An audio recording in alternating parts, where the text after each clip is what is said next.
வணக்கம் மக்களே. நான் வந்து ரொம்ப நாளாக இந்த வீடியோ பேசணும் அப்படின்னு நினச்சிட்டு இருந்தேன். ஏன் அப்படின்னு வந்து பார்த்தீங்கன்னா, நமக்கு விவசாயிகளுக்காக வந்து ஒருத்தவங்க வந்து குரல் கொடுக்கறதுக்கு வரமாட்டாங்களா அப்படின்னு ரொம்ப நாளாக எல்லா விவசாயிகள் ஏங்கிட்டு இருந்தாங்க. அந்த வகையில் வந்து பார்த்தீங்கன்னா, கடவுளே அனுப்பின மாதிரி சௌமியா அன்புமணியை வந்து தருமபுரி மக்கள் வந்து தேர்ந்தெடுத்து அனுப்பிக்கிறாங்க. எல்லாம் வந்து பாமக கட்சி, ஜாதி கட்சி, அது இதுன்னு விமர்சனம் வைக்கிறாங்க. அதெல்லாம் நமக்கு எப்படின்னு தெரியாது. ஆனால் வந்து பார்த்தீங்கன்னா, இப்போதைய சூழ்நிலையில் எல்னினோ வந்து நமக்கு வறட்சி அதிகமாக இருக்குது. மழையும் இல்லை, ஒன்றும் இல்லை. ஒரு மழைநீர் சேமிப்பு எதுவுமே இல்லை. புது அணையெல்லாம் எதுவும் கட்டுறதில்ல. கர்நாடகக்காரன் மேகதாதானை கட்டிட்டு இருக்கிறான். நம்மளுக்கு அதுலேருந்து வர தண்ணியும் போச்சு அப்படின்ட்டு விவசாயிகள் வந்து எந்தெந்த மாதிரி பாதிப்பாங்க அப்படின்னு வந்து பார்த்தீங்கன்னா, சட்டசபையில் வந்து விவசாயிகள் தமிழ்நாட்டில் இருக்கிற எல்லா விவசாயிகளுக்கும் ஒரு ஆளாக வந்து இவங்க வந்து முன்னாடி நின்று பேசுகிறாங்க. இதுக்காக வந்து இவங்களை பாராட்டி ஆகணும். அதுக்காக தான் நான் இந்த வீடியோ நம்ம போட்டே ஆகணும். நம்ம ஒரு விவசாயம் இருந்துட்டு விவசாயம் சம்மந்தமான சேனல் நம்ம வச்சுட்டு நம்ம வந்து இவங்களுக்கு வந்து இவங்க பேசுனதை பற்றி நம்ம பாராட்டலைன்னா நல்லா இருக்காது. அதுக்காகத்தான் இந்த வீடியோ வந்து போட்டிருக்கிறேன். இப்போ அவங்களோட பேசுனது வந்து பார்த்தீங்கன்னா, மேகதாது பிரச்சனையை பற்றி பேசிக்கிறாங்க. அதை வந்து கொஞ்சம் நேரம் கேட்டு பாருங்கள் எப்படி இருக்குது அப்படின்ட்டு. மற்ற ஆளுங்க வந்து பேசுறதுக்கு இவங்களுக்கு ஏகப்பட்ட வித்தியாசம் இருக்குது. கர்நாடக அரசு மதிக்கவே இல்லை. இது வரைக்கும் அவங்க திறந்து விட்டதே இல்லை. நமக்கு அதனாலதான் குறுவை சாகுபடிக்கு பாதிப்பு ஏற்பட்டிருக்கு. குறுவை சாகுபடி பண்ண முடியல. அதனாலதான் விவசாயிகள் பாதிச்சிருக்கிறாங்க. இது வந்து எப்படி பார்க்கணும்னா, நமக்கு வர வேண்டிய தண்ணிய அவங்க கொடுக்கல. ஆனா எப்படி இந்த ஆடிப்பெருக்குல தண்ணி வந்தது? ஆடி 18 வந்து போச்சு. ஞாயிற்றுக்கிழமை எல்லாரும் திங்கக்கிழமை எல்லாம் சேலம், தருமபுரி மாவட்டங்கள் ஆடிப்பெருக்கு விழாவை கொண்டாடி இருக்காங்க. இந்த காவிரி தண்ணி எங்க வந்ததுன்னு யோசிக்கலாம். ஆனா அது காவிரி தண்ணி கர்நாடக அரசு நமக்காக கொடுத்த தண்ணி கிடையாது. கேரளால வயநாட்டுல பயங்கரமா மழை பெஞ்சுது. அந்த வெள்ள நீர், அதிகப்படியான அந்த வெள்ள நீரை தான் அவங்க கபினி அணையில தேக்கி வைக்கிறாங்க.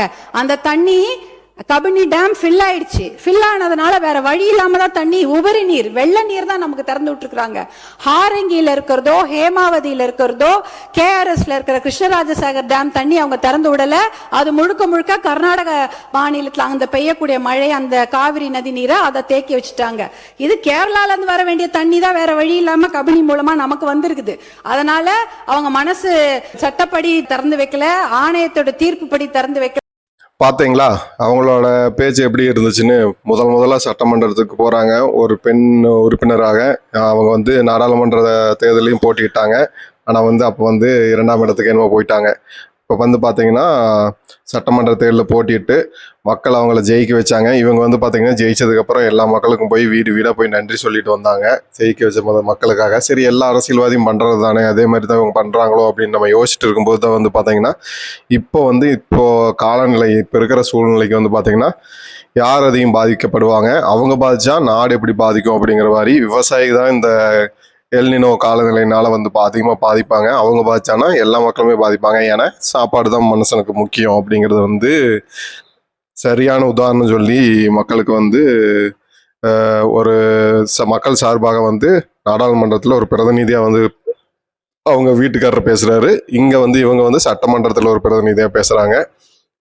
இது வந்து நமக்கு வந்து ரொம்ப சந்தோஷமாக இருக்குது. ஏன்னா விவசாயிகள் வந்து கஷ்டப்படுவாங்க, பாடுபடுவாங்க. அவங்களுக்கு வேலை இல்லைன்னா புலம்பிட்டு மறுபடியும் வந்து கடனை வாங்கி, விவசாய கடனை வாங்கி, மறுபடியும் மழை பெஞ்சிச்சுன்னா மறுபடியும் ஒரு வெள்ளாமை பண்ணுவாங்க. இப்படியாக தான் விவசாயியோட நிலமை போயிட்டுருக்கும். ஆனால் விவசாயிக்கு பாதுகாவலாக ஒரு அறங்காவலராக யாராவது நிற்பாங்களா, நிற்க மாட்டாங்களா அப்படின்னு இருக்கிற போது தான் வந்து பார்த்திங்கன்னா, இவங்க வந்து ஒரு தேவதூதர் மாதிரியே நமக்கு வந்து சார்பாக பேசிக்கிறாங்க அப்படின்னு சொல்லலாம். மற்ற உறுப்பினர்கள் எல்லாம் வந்து அரசியல் பேசிட்டு, கேலி கிண்டல் பேசிட்டு அவங்களோட சௌரியத்தை பார்த்துட்டு தான் இருக்கிறாங்க.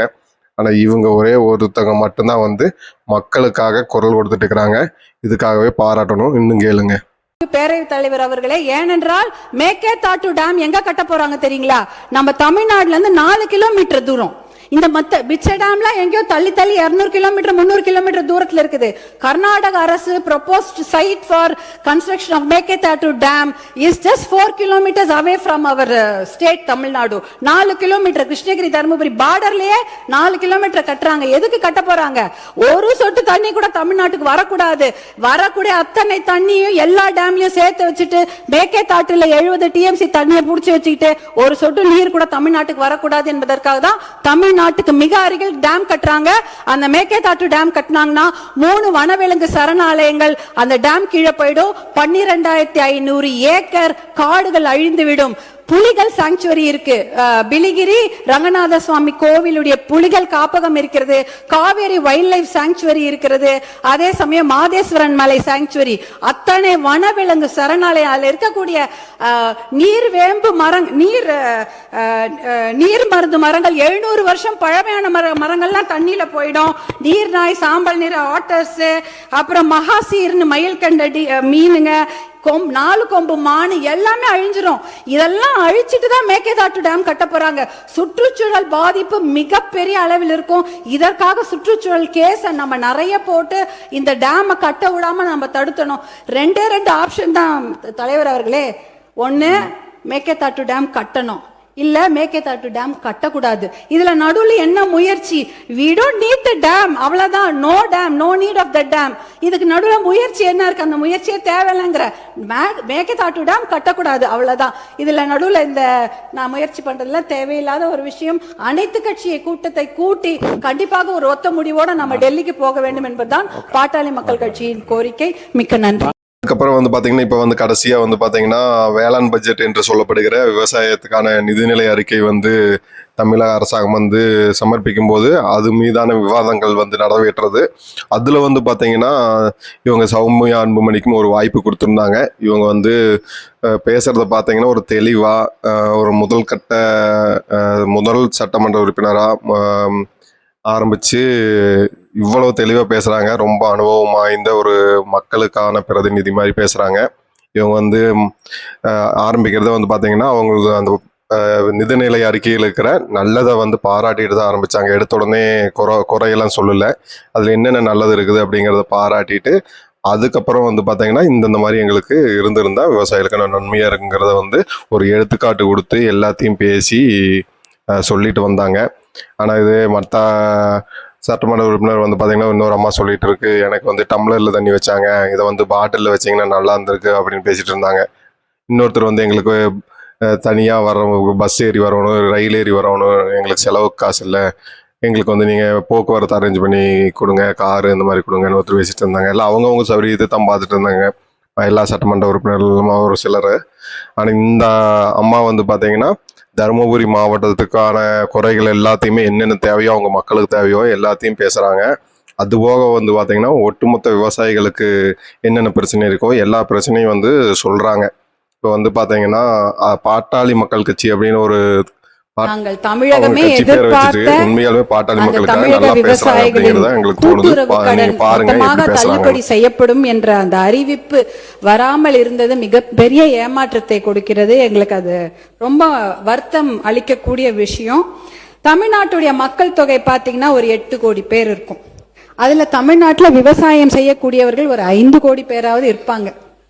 அப்ப நிதிநிலை அறிக்கையில 4,72,580 கோடியை நிதிநிலை அறிக்கையில மாண்புமிகு நிதி அமைச்சர் அவர்கள் தாக்கல் செய்தார். ஆனா வேளாண் நிதிநிலை அறிக்கையில வேளாண் அக்ரிகல்ச்சருக்கு மட்டும் 14,000 கோடி தானா? 5 கோடி பேருக்கு வெறும் 14,000 கோடி தான் நீங்கள் தாக்கல் செய்திருக்கிறீர்களா? நீங்க 22 டிபார்ட்மெண்ட், கால்நடை, பால்வளம், வனத்துறை, கூட்டுறவு, பட்டு, கைத்தறி, இப்படின்னு வணிக வரி, இந்த மாதிரி டிபார்ட்மெண்ட் எல்லாம் சேர்த்து 22 டிபார்ட்மெண்ட்டுக்கெல்லாம் சேர்த்து தான் 58,000 கோடி இந்த நிதிநிலை பட்ஜெட் தாக்கல் செய்திருக்கிறீர்கள். ஆனால் வேளாண் துறைக்கு வெறும் 14,000 கோடி தான். இது ரொம்ப ரொம்ப ரொம்ப கம்மி.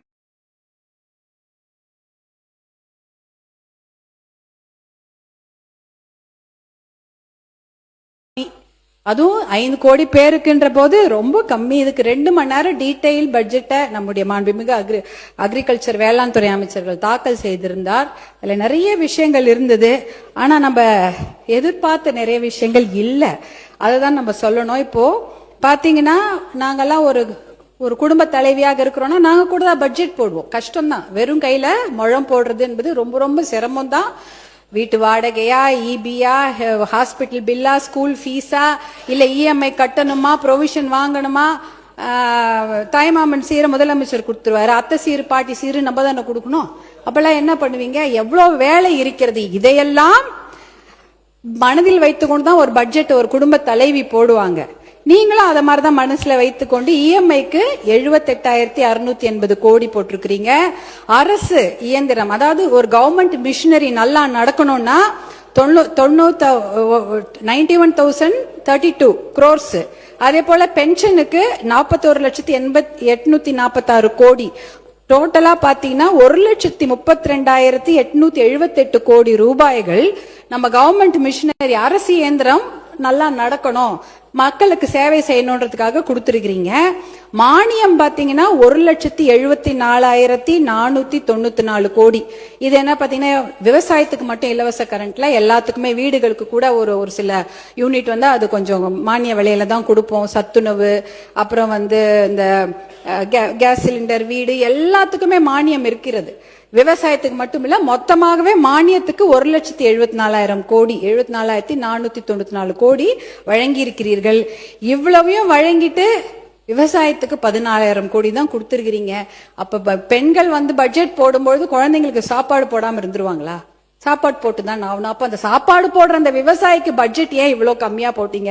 அதுதான் எங்களுடைய கேள்வி, வேற எதுவும் இல்ல. இந்த பட்ஜெட்ல மூலதன செலவுகளுக்கு 56,985 கோடி ஒதுக்கி இருக்கிறீர்கள்.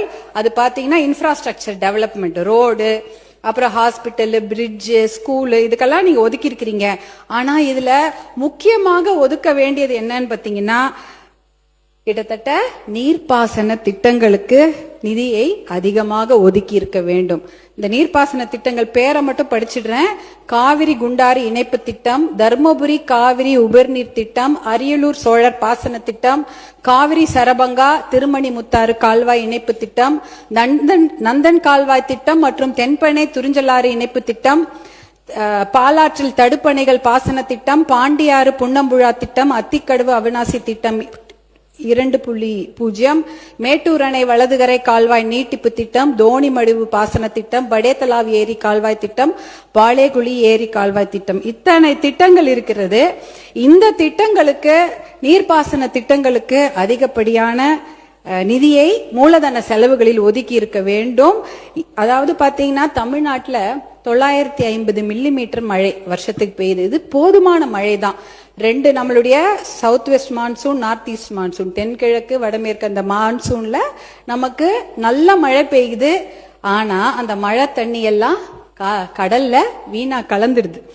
எப்படி பாத்தீங்கன்னா முன்னாடிலாம் வந்து தமிழ்நாட்டுல மழை வந்து ஒரு 50 நாட்களாவது பெய்யும். அப்ப வந்து நிலத்தடி நீர் வளம் பெறும், மீதியெல்லாம் கடலுக்கு போயிடும். ஆனா இப்ப 30 நாள்ல இந்த 2 மான்சூன்லயும் மழை பெஞ்சு மொத்தமா தண்ணிலாம் வேக வேகமா கடல்ல போயிடுது. அதனால இந்த இரிகேஷன் ஸ்கீம்ஸ்னா 2 விதமா இந்த தண்ணீரை நாம் சேமிக்க முடியும். இந்த மழை தண்ணியை 2 விதமா சேமிக்கலாம். ஒண்ணு பாத்தீங்கன்னா இந்த தடுப்பணைகள் கட்டலாம். பாலாறுல தடுப்பணைகள் கட்டலாம், காவிரி ஆறுல தடுப்பணைகள் கட்டலாம். அந்த காவிரிக்கு நான் சொன்னேன் 420 கிலோமீட்டர் ஓடுதுன்னு. 10 கிலோமீட்டருக்கு ஒரு தடுப்பணைகள் கட்டினால் கண்டிப்பாக இந்த தண்ணீரை கடல்ல போகாம நம்மளால சேமிக்க முடியும். நீங்க வந்து 420 கிலோமீட்டர்ல 10னா 42 தடுப்பணைகள் கட்டணும்னு கூட அவசியம் இல்லை. ஒரு 25-30 தடுப்பணைகள் கட்டினா கூட 20 TMC தண்ணீரை நம்ம கடல்ல போகாம நம்மளே சேர்த்து வச்சிடலாம். அந்த 20 TMC தண்ணீர் இருந்தா பாசன திட்டத்துக்கு உபயோகமாயிடும். தர்மபுரிக்கு 2 TMC தண்ணி தான் தேவைப்படும், சேலத்துக்கு 5 TMC தண்ணி. இப்படி இருந்தாலே இந்த மாவட்டங்கள் விவசாயம் செய்வதற்கு ஏதுவாக இருக்கும். அதாவது காவிரி ஆறு, பாலாறு, எல்லா ஆறுகள் கிட்டத்தட்ட நம்ம ஊர்ல 35 பெரிய ஆறுகள் இருக்கு. அதுல 10 கிலோமீட்டருக்கு ஒரு தடுப்பணை கட்டினால் கடலில் கலக்கும் நீரை நம்ம வேஸ்ட் பண்ணாம அதை நம்ம சேமித்தாலே நம்ம 100 டிஎம்சி தண்ணீர் வரைக்கும் நம்ம தமிழ்நாட்டிலே சேமித்து கொள்ளலாம். இதுக்கு அப்புறம் யாரையும் கேட்க தேவையில்லை. காவிரி யாருக்கா கர்நாடகா கிட்ட கையேந்த வேண்டியதில்லை, கேரளா கிட்ட இந்த புன்னம்புழா இந்த திட்டத்துங்களுக்காகவும் முல்லை பெரியாருக்கும் கையேந்த வேண்டியது கிடையாது. கிருஷ்ணா கோதாவரிக்காக நம்ம ஆந்திரா கிட்ட கையேந்த வேண்டியது கிடையாது. எல்லாமே நம்ம கிட்ட பெய்யற மழையை நம்ம தடுப்பணைகள் மூலம் சேமித்துக் கொள்ளலாம். இரண்டாவது வழியில் இதே தண்ணீரை சேமிக்க முடியும். அது ஏரி குளங்களை தூர்வாருகின்ற திட்டம். 42,000 ஏரி இருந்தது, இன்னைக்கு 27,000 ஏரி தான் இருக்கிறது. அந்த 27,000 ஏரிகளை தூர்வாரினாலே இதுலயும் கிட்டத்தட்ட 100-150 டிஎம்சி தண்ணீரை தேக்கி வைக்க முடியும். இதுல அது கூட 10 அடி 20 அடி ஆழெல்லாம் தூர்வார தேவையில்லை. ஒரு மீட்டர், அதாவது இவ்வளவுதான் இருக்கும். 1 மீட்டர்னா இந்த 1 மீட்டருக்கு நீங்க தூர்வாரினாலே, ஏரி குளங்களை தூர்வாரினாலே அந்த தண்ணீரை இதை சேர்த்து வைத்து ஏரியில தண்ணி இருந்ததுன்னா அவங்க கிணத்துல ஆட்டோமேட்டிக்கா தண்ணி வந்துடும். விவசாயியோட கிணத்துல அந்த ஆட்டோமேட்டிக்கா தண்ணி வந்ததுன்னா விவசாயம் நல்லபடியா பண்ணுவாங்க. இந்த திட்டத்தின் மூலம் பாத்தீங்கன்னா 100 டிஎம்சி காவேரியில, பாலாறுல 15-20 டிஎம்சி, தென்பெண்ணை ஆறுல ஒரு 30 டிஎம்சி, தாமிரபரணியில 15 டிஎம்சி தண்ணீர், இப்படின்னு ஒரு 150 டிஎம்சி தண்ணீரை நம் தமிழ்நாட்டில் நாமே தேக்கி வைத்துக் கொள்ளலாம். இதுக்கப்புறம் யார்கிட்டையும் தண்ணிக்காக கேட்க வேண்டியதே இல்லை. கிரவுண்ட் ரீசார்ஜ் ஆயிடும், ஏரி குளங்கள்ல தண்ணி இருக்கும். ஆனால் இந்த திட்டங்கள் அந்த வேளாண் பட்ஜெட்ல இருக்கும் என்று நான் எதிர்பார்த்தேன். அந்த திட்டங்களுக்கான நிதி ஒதுக்கீடு ரொம்ப ரொம்ப கம்மியா இருந்தது. 1% தான் செய்ய முடியும். இந்த திட்டங்கள்ல நிதி ஒதுக்கீடு பண்ணிதான் 1% தான் அந்த நிதி ஒதுக்கீடுக்கு அந்த வேலைகளை செய்ய முடியும். அதே சமயம் இந்த சமயம் பாத்தீங்கன்னா கிரவுண்ட் ரீசார்ஜும் ஆகாது. ஏரி பாசனம் இல்ல, ஆற்று பாசனம் இல்ல, மழை தண்ணியும் வேகமா கடல்ல போயிடுது. எதை வச்சு விவசாயிகள் விவசாயம் செய்வாங்க? அவங்க நிலத்தடி நீரை நம்பித்தான் இருக்கிறார்கள். நிலத்தடி நீர் இப்ப எங்க போயிடுச்சு? கிட்டத்தட்ட 100 அடி 200 அடி 800 அடிலாம் சில ஊர்ல நிலத்தடி நீர் கீழே போயிடுச்சு. அவ்வளவு பெரிய பைப்பு போட்டாதான் நிலத்தடி நீரை உறிஞ்சி எடுத்து அவங்க பாசனம் செய்ய முடியும். அதற்காக தான் விவசாயிகள் இலவச மின்சார திட்டத்துக்கு பதிவு பண்ணிருக்கிறாங்க. கிட்டத்தட்ட 2 லட்சம் பேர் இலவச மின்சார திட்டத்துக்கு பதிவு பண்ணிருக்கிறாங்க.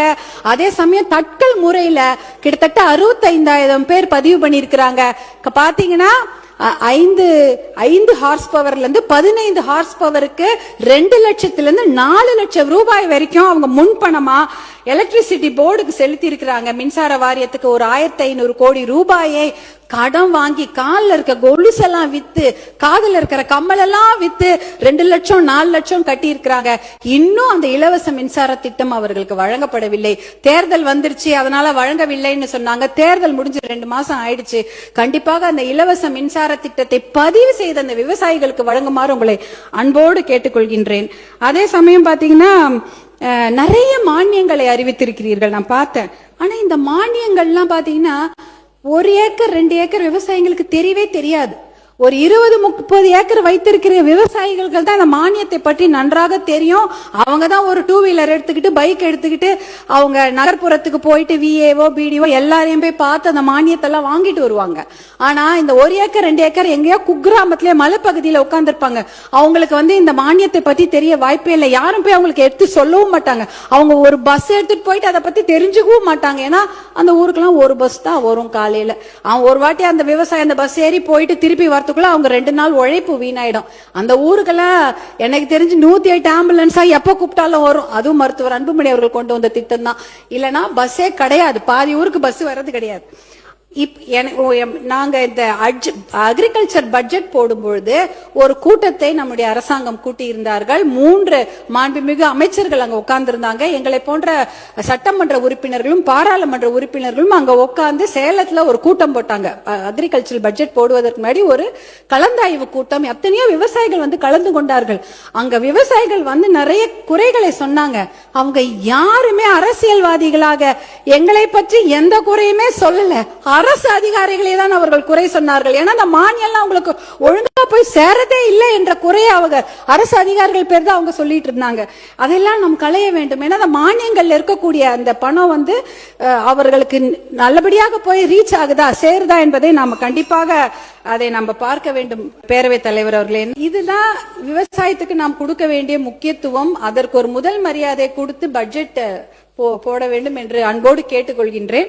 அடுத்தது விவசாயம் எவ்வளவு முக்கியமோ அதே போல மனித வளம் ரொம்ப ரொம்ப முக்கியம். தமிழ்நாட்டை பொறுத்தவரை வேலை வாய்ப்புக்கான அறிவிப்புகள் நிறைய இருக்கும் என்று எதிர்பார்த்தோம். இப்ப பாத்தீங்கன்னா அண்ணல் அம்பேத்கர், அப்புறம் வந்து தந்தை பெரியார், சமூக நீதி போராளி மருத்துவர் ஐயா போன்றவர்கள்லாம் எத்தனையோ போராட்டங்களை சந்தித்து ஜெயிலுக்கெல்லாம் போயிட்டு எத்தனையோ சமூக நீதியை பெற்றுக் கொடுத்தார்கள். அதனால நிறைய பேர் நல்லா படிக்கிறாங்க. ஆனா அவங்களுக்கு எல்லாம் வேலை இல்லை. லட்சக்கணக்கான இளைஞர்கள் படித்து விட்டு வெளியில வருகிறாங்க. அவங்க எல்லாம் எதிர்பார்ப்பது அரசு வேலை தான். அரசு வேலையில பாத்தீங்கன்னா டிஎன்பிஎஸ்சி, டிஆர்பி அதாவது டீச்சர் ரெக்ரூட்மெண்ட் போர்டு இருக்கு, மெடிக்கல் ரெக்ரூட்மெண்ட் போர்டு இருக்கு, தமிழ்நாடு அரசு பணியாளர் தேர்வாணையம் இருக்கிறது, யூனிஃபார்ம்டு சர்வீஸ் எக்ஸாம் சீருடை பணியாளர் தேர்வாணையம், இத்தனை இருக்கிறது. இந்த எக்ஸாம்லாம் எத்தனையோ பேர் ஒரு 3000 போஸ்டுக்கு 30 லட்சம் பேர் எழுதுறாங்க. எழுதிட்டு என்னன்னா 10 வருஷமா அந்த எக்ஸாம் எழுதுறாங்க, பாஸ் பண்றாங்க, அப்புறமா உங்களுக்கு வேலை கிடைக்கிறது இல்ல. பாஸ் பண்ணிட்டு சர்டிபிகேட் வெரிஃபிகேஷன் போறாங்க, அப்புறமா உங்களுக்கு வேலை கிடைக்கிறது இல்ல. வேலை கிடைச்சாலும் பணி உயர்வு கிடைப்பதில்லை, பணி உயர்வு கிடைச்சாலும் ஓய்வூதியம் கிடைப்பதில்லை. இது மாதிரி எத்தனையோ குறைகள். அந்த பாத்தீங்கன்னா இந்த மருத்துவமா இருக்கட்டும், கல்வித்துறையா இருக்கட்டும், காவல்துறையா இருக்கட்டும், மின்சாரத்துறையா இருக்கட்டும், நகராட்சி, வனத்துறை, எல்லாவற்றிலும் தேர்வு எழுதிவிட்டோ பணி நிலைப்பு இல்லாமையோ எத்தனையோ பேர் கஷ்டப்பட்டு கொண்டிருக்கிறார்கள். இதெல்லாம் பார்க்கும்போது அரசு வேலை என்பது அவர்களுக்கு காணல் நீராக தான் இருக்கிறது. அப்படிப்பட்ட அறிவிப்புகள் இந்த பட்ஜெட்ல இருக்கும் நாங்க எதிர்பார்த்தோம், அதுவுமே இல்ல. எத்தனையோ பேர் பாத்தீங்கன்னா நான் இந்த ஒரு அரசாணை மட்டும் நான் சொல்லிடுறேன் பேரவைத் தலைவர்களே. அரசாணை 152 ஜிஓ 152 பாத்தீங்கன்னா சென்னை மாநகராட்சி தவிர மிச்சம் இருக்கக்கூடிய 20 மாநகராட்சியில பணிகளே கிடையாது. அந்த பணிகளை எல்லாம் ஒப்பந்ததாருக்கு கொடுத்துடலாம் அப்படின்ற ஒரு ஜிஓ போட்டிருக்கிறாங்க. அதே போல ஜிஓ 139 479 பேரூராட்சிகளில் அவுட் சோர்சிங் மூலமா தான் பணி எடுக்க முடியும்னு ஒரு ஜிஓ இருக்கிறது. அதாவது துப்புரவு பணியாளர், ஓட்டுநர், வரி வசூலிப்பாளர், பாதுகாவலர்கள் என்ற நிரந்தர பணியிடங்கள்லாம் ஒரே இந்த ஜிஓலே ஒழிக்கப்பட்டுச்சு. 35,000 அரசு பணியிடங்கள் காலியாகி இன்னைக்கு 3,417 அரசு பணியிடங்கள் மட்டும்தான் இருக்குது. இதுலயே வந்து 12,000 வேலையும் இந்த இதுல ஒழிக்கப்பட்டுச்சு. கிட்டத்தட்ட 50,000 வேலை இந்த ஒரு 2 ஜிஓல போயிடுச்சு. அரசு வேலை, அரசு உயர்கல்வி நிறுவனங்கள், சுகாதாரத்துறை, ஊரக வளர்ச்சித்துறை, மின்சார வாரியம்ல டி பிரிவு பணியிடங்களும் அவுட் சோர்சிங் மூலமா தான் போகுது. அப்படின்னா அவுட் சோர்சிங்னா குத்தகை மூலமாக ஒரு மனிதவள நிறுவனங்களே அந்த வேலையை எடுத்து செய்யலாம். ஆனா அவங்களுக்கு அரசாங்கம் தான் அவங்களுக்கு பணி கொடுக்கறாங்க. அவங்க வந்து வேலையாட்களை அமர்த்தி அந்த வேலை வாங்கி கொள்ளலாம். இதுல பாத்தீங்கன்னா இந்த கான்ட்ராக்ட் ஒப்பந்த தொழிலாளர்கள் சந்திக்கும் இன்னல்கள் ஏராளம். பாத்தீங்கன்னா இதுல உழைப்பு சுரண்டப்படுகிறது, ஊதியம் சுரண்டப்படுகிறது, மனித உரிமை மீறல் இருக்கிறது, சமூக நீதி, இடஒதுக்கீடு இடமே கிடையாது. இந்த அவுட் சோர்சிங் முறையை கண்டிப்பாக ஒழித்து விட்டு, ஏன் தெரியுங்களா, 100 கோடி ரூபாவோ 150 கோடி ரூபாவோ அந்த நிறுவனங்களுக்கு கொடுத்தீங்கன்னா 12 கோடி ரூபாய் மட்டும்தான் அவங்க வந்து சம்பளமா கொடுக்கறாங்க. மிச்சம் 140 கோடி ரூபாய் என்ன ஃபினாயில் வாங்குறதுக்கும் தொடப்பம் வாங்குறதுக்குமா யூஸ் பண்ணிக்கிறாங்க. அப்ப என்ன அது அட்மினிஸ்ட்ரேஷன் சார்ஜஸ் சொல்றாங்க. இதெல்லாம் வந்து ஒழிச்சிட்டாதான் இடஒதுக்கீடு பாதுகாக்கப்படும், மனித உரிமை மீறல வந்து நம்ம குறைக்கலாம். அதே போல நீங்க பாத்தீங்கன்னா அடுத்தது டெம்பரரி தற்காலிக பணியிடங்கள். அந்த தற்காலிக பணியிடங்கள்ல வந்து 5 வருஷம் பணியாற்றினா அவங்களுக்கு நிரந்தர பணியிடமாக ஆக்கி கொடுக்க வேண்டும். இன்னொரு சொல்யூஷன் இருக்கு. தனியார் நிறுவனங்கள்ல 80% உள்ளூர் இளைஞர்களுக்கு வேலை வாய்ப்பு கொடுக்க வேண்டும் என்ற ஒரு பாலிசி டிசிஷன் சட்டத்தை கொண்டு வந்தா கண்டிப்பாக அரசு வேலை இல்லைன்னு ஆயிப்போச்சு. அட்லீஸ்ட் தனியார் வேலையிலாவது அவங்களுக்கு வந்து ஒரு முன்னுரிமை கிடைக்கும். இந்த பாலிசி டிசிஷன் பாத்தீங்கன்னா ஆந்திரா, கர்நாடகா, குஜராத், மகாராஷ்டிரா, ஹரியானா எல்லாம் எடுத்திருக்கிறாங்க. அந்த பாலிசி டிசிஷனுக்கு எந்த ஒரு செலவுமே கிடையாது. ஒரு சட்டத்தை போட்டால் கண்டிப்பாக 80% இளைஞர்களுக்கு தனியார் நிறுவனங்களில் வேலை கிடைக்கும். இது ஒரு சொல்யூஷனாக நாங்க சொல்றோம். இத மாற்றம் அப்படின்னு சொல்லிட்டு தான் எல்லாருமே வந்து ஆட்சிக்கு வந்திருக்கிறாங்க. இப்படிப்பட்ட ஒரு மாற்றத்தை கொடுக்க வேண்டும் என்பதற்காக தான் 2004 மருத்துவர் அன்புமணி அவர்கள் சுகாதாரத்துறை அமைச்சராக பொறுப்பேற்ற போது நிறைய முன்னேற்றமான திட்டங்களை கொண்டு வந்திருக்கிறாரு. அவர் அதற்காக 4 இன்டர்நேஷனல் அவார்ட்லாம் வாங்கினாரு. ஒரு மாற்றத்தை கொடுக்க வேணும், சிஸ்டத்தை மாத்தணும்னா அது மிகப்பெரிய சிக்கல், மிகப்பெரிய போராட்டம் என்பது நான் கண்கூடாக பார்த்திருக்கிறேன். மிகப்பெரிய ஒரு டொபாக்கோ மாஃபியாவை எதிர்த்து தான் அவர் போராடினாரு. அதற்காக அவருக்கு விருதுகள்லாம் கிடைச்சது. ஸ்டாண்டிங் ஓவேஷன்ல அமெரிக்கால கொடுத்தாங்க. அதே போல யுனைடெட் நேஷன்ஸ்ல WHO அவார்டு 2 வாங்கியிருக்கிறார் மருத்துவர் அன்புமணி. எதற்காக? இந்த கிராமப்புற சுகாதார திட்டத்தை அறிமுகப்படுத்தி 108 ஆம்புலன்ஸ் போன்ற திட்டங்களை கொடுத்ததற்காக WHO உடைய அவார்டை அவங்க வாங்குறாங்க. டோனி பிளேர் அவர் இங்கிலாந்துடைய prime minister, Bill Gates, Bill Clinton அமெரிக்காவுடைய அதிபர், அதே போல கோய்சுமி சொல்லிட்டு ஜப்பானுடைய பிரதமர், கோஃபி அன்னன் என்ற யுனைடெட் நேஷன் ஜெனரல், இவர்கள் வாங்கிய விருதை மருத்துவர் அன்புமணி இந்தியாவில் வாங்கியிருக்கிறாரு. Rotary International award for polio எராடிகேஷனுக்காக, போலியோ ஒழிப்பதற்காக இந்த சாதனைகள் எல்லாம் அவர் செய்ததற்காக அந்த இன்டர்நேஷனல் விருதை அவருக்கு டெல்லியில வந்து கொடுக்கறாங்க. இத்தனை அவார்ட்களையும் அவர் வாங்கியிருக்காரு. ஆனா அங்க டெல்லியில தான் தெரியும், அது இன்டர்நேஷனல்ல தான் அவரை பத்தி தெரியும். இங்க யாரும் அவருடைய சர்வீஸ்ல கண்டுக்கவே இல்லை, அதை பத்தி அவர் பெருசா எடுத்துக்கிட்டதும் இல்லை. அவரை பொறுத்த வரைக்கும் கீதையில சொன்ன மாதிரி கடமையை செய், பலனை எதிர்பார்க்காதே என்ற ஒரு விஷயத்துல தான் அவர் பயணிச்சிட்டு இருக்கிறாரு. இறுதியாக சமூக நீதி கணக்கெடுப்பு என்று ஒரு வரலாற்று சிறப்புமிக்க தீர்மானத்தை அறிவிப்பை வெளியிட்டீர்கள். அதற்கு பட்ஜெட் ஒதுக்கி இருந்தால் இன்னும் நன்றாக இருந்திருக்கும். அதே போல கூட்டுறவு கடன் தள்ளுபடியை எதிர்பார்க்கின்றோம். இலவச மின்சாரத்திற்கு உடனடியாக எதிர்பார்த்திருக்கின்றோம். டாஸ்மாக் மதுக்கடைகளை படிப்படியாக மூடி பெண்களுடைய மகிழ்ச்சிக்கும் பாதுகாப்பையும் உறுதி செய்ய வேண்டும். அதற்கான அறிவிப்புகளையும் எதிர்பார்த்து கொண்டிருக்கின்றோம். ஆல்டர்னேட் ரெவென்யூ பற்றிய முழு திட்டங்கள் வேண்டும். அவுட் சோர்சிங் முறை முற்றிலுமாக ஒழிக்கப்பட வேண்டும். தற்காலிக பணி செய்பவர்களுக்கு அது நிரந்தர பணியிடமாக ஆக்கி கொடுக்க வேண்டும். தனியார் நிறுவனங்களில் அந்த இளைஞர்களுக்கு 80% வேலை வாய்ப்பை உறுதி செய்ய வேண்டும். இதெல்லாம் தான் என்னுடைய கோரிக்கை. முக்கியமான கோரிக்கை காவிரி தர்மபுரி உபர்நீர் திட்டத்தை தயவு செய்து மறந்து விடாதீர்கள். அது என்னுடைய முக்கியமான கோரிக்கை. நான் வேற எதுவும்